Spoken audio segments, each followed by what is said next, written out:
अस्सलाम वालेकुम फ्रेंड्स, आज मैं आपको बताऊंगी मेमोरी यूनिट्स के बारे में, क्योंकि ये क्वेश्चन आपका किसी भी पेपर में, किसी भी क्वेश्चन में, इंटरव्यू में आपसे वो ज़रूर इनमें से एक यूनिट के बारे में पूछता है। तो आपको पता होना चाहिए कि मेमोरी यूनिट्स कितने हैं, सबसे स्मॉलेस्ट यूनिट कौन सा है, सबसे हाईएस्ट यूनिट कौन सा है। ठीक है, तो ये चल रही हूँ मैं अपने टॉपिक की तरफ। बाइनरी डिजिट क्या है? बाइनरी डिजिट में आता है 0 और 1।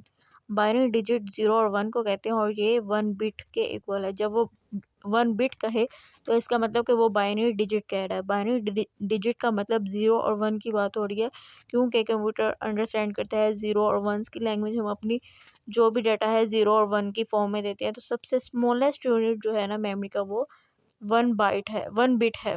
1 बिट है, बाइनरी डिजिट है। इस तरह से 4 bit is equal to 1 nibble. 4 bit मिल के 4 बिट का कलेक्शन हो तो उसे हम कह सकते हैं कि हमारे पास एक निबल है, 1 निबल है। इसी तरह से अगर 8 बिट्स का कलेक्शन है तो 8 बिट्स को हम कहेंगे कि 8 bits is equal to 1 byte. 8 bits जो हैं वो 1 बाइट के बराबर हैं।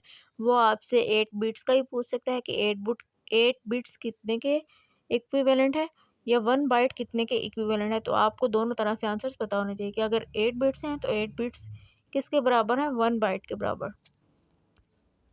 इसी तरह 1024 बाइट्स अगर आपके पास हैं तो आपके पास 1 किलोबाइट्स, किलोबाइट्स मतलब केबी, किलोबाइट की शॉर्ट फॉर्म है केबी, तो आपके पास 1 किलोबाइट है।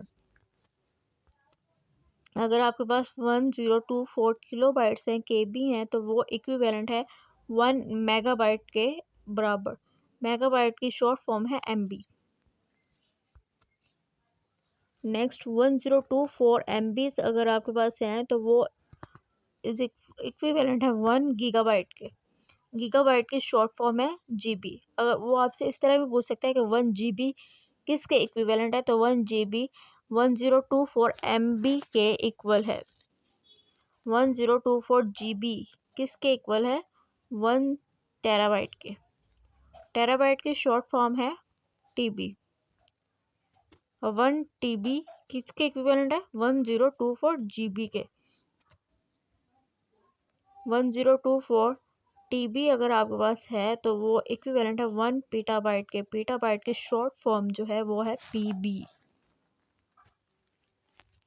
इसी तरह नेक्स्ट जो हमारे पास है 1024 पीबी पीटाबाइट इक्विवेलेंट है 1 एक्साबाइट के। एक्साबाइट की शॉर्ट फॉर्म है हमारे पास ईबी। 1024 ईबी किसके इक्वल है, 1 जीटाबाइट के। जीटाबाइट की शॉर्ट फॉर्म है जीबी। या वो इस तरह भी पूछ सकते हैं कि 1 जीबी किसके इक्विवेलेंट है, 1024 ईबी के, या 1 जीटाबाइट। वो आपको फुल फॉर्म से भी पूछ सकते हैं और शॉर्ट फॉर्म के ज़रिए भी पूछ सकते हैं। आपको इसकी फुल फॉर्म भी पता होना चाहिए और शॉर्ट फॉर्म भी पता होना चाहिए। नेक्स्ट 1024 जीबी किसके इक्विवेलेंट है, 1 जोटाबाइट के। 1 जोटाबाइट किसके इक्वल है, 1024 जीबी मतलब जीटाबाइट के। तो ये मैंने पूरा ग्राफ यहाँ पे बनाया हुआ है, जितनी हमने यहाँ पे मेमोरी यूनिट्स पढ़े हैं। 4 बिट्स किसके इक्वल है, 1 निबल। 8 बिट्स किसके इक्वल है, ये सारा आप इसको देख सकते हैं।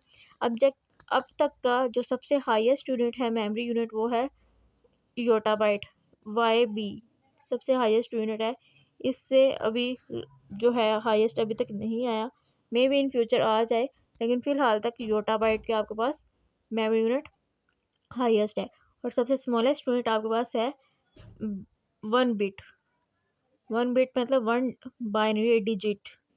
वैसे नॉर्मल इंसान के लिए जीबी तक का जो है कलेक्शन काफ़ी है, जीबी मेमोरी काफ़ी है।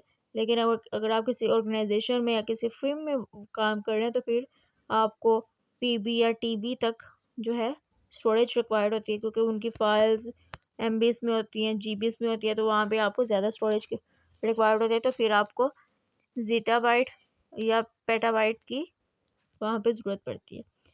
तो आई थिंक कि आपको अच्छे से समझ आ गया होगा। अगर आपका कोई क्वेश्चन है तो आप कमेंट लिस्ट में पूछ सकते हैं।